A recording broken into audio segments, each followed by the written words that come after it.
伊莱克斯为救霍雨浩而死，霍雨浩成神后为何没有复活伊莱克斯？这次霍雨浩被邪魂师抓走后，天梦冰蚕和冰帝一时间都没有很好的办法解救霍雨浩。此时正在霍雨浩精神之海中沉睡的伊莱克斯，因为感受到邪魂师死亡的气息，伊莱克斯才被唤醒。这次也是伊莱克斯第二次苏醒，醒来后的伊莱克斯直接附身霍雨浩，一招就解决这名邪魂师。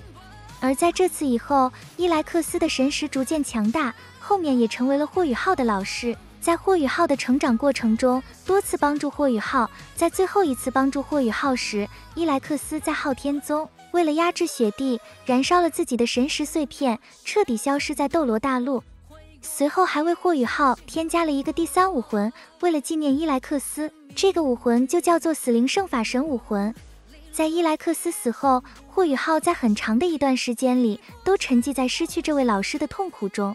而在伊莱克斯临死前，他告诉霍雨浩，如果有一天霍雨浩真的触及到神奇的地步，可以在斗罗大陆以外的世界找到伊莱克斯的神识碎片，或者可以利用他们之间的微妙联系，还原他的神识之火，这样就能复活伊莱克斯。伊莱克斯也表示非常期待那一天的到来，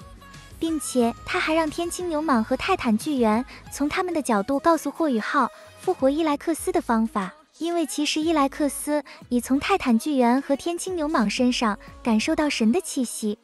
而且天青牛蟒和泰坦巨猿也是为唐三献祭而死，最终在唐三成神后又将两位复活，他们应该知道复活的方法。但是直到绝世唐门完结，霍雨浩成功飞升神界，成为一级神奇情绪之神后，依旧没有复活伊莱克斯，这究竟是怎么回事呢？霍雨浩为什么不复活他的老师？其实在霍雨浩成神后，他从未忘记自己的这位老师，但是霍雨浩成神后仅仅是一级神奇，他可能没有复活伊莱克斯的实力，毕竟伊莱克斯的实力太强大，他已经是一只脚踏入神级的存在，如果不是圣魔大陆无法成神，伊莱克斯早已成为死神。正是因此，霍雨浩才无法复活一位接近神的存在。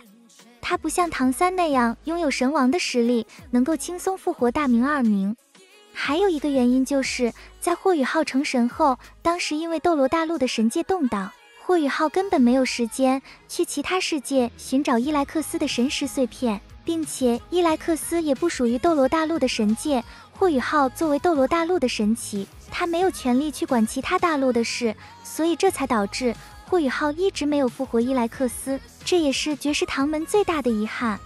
当然也有人认为是作者唐家三少忘记了伊莱克斯这个角色。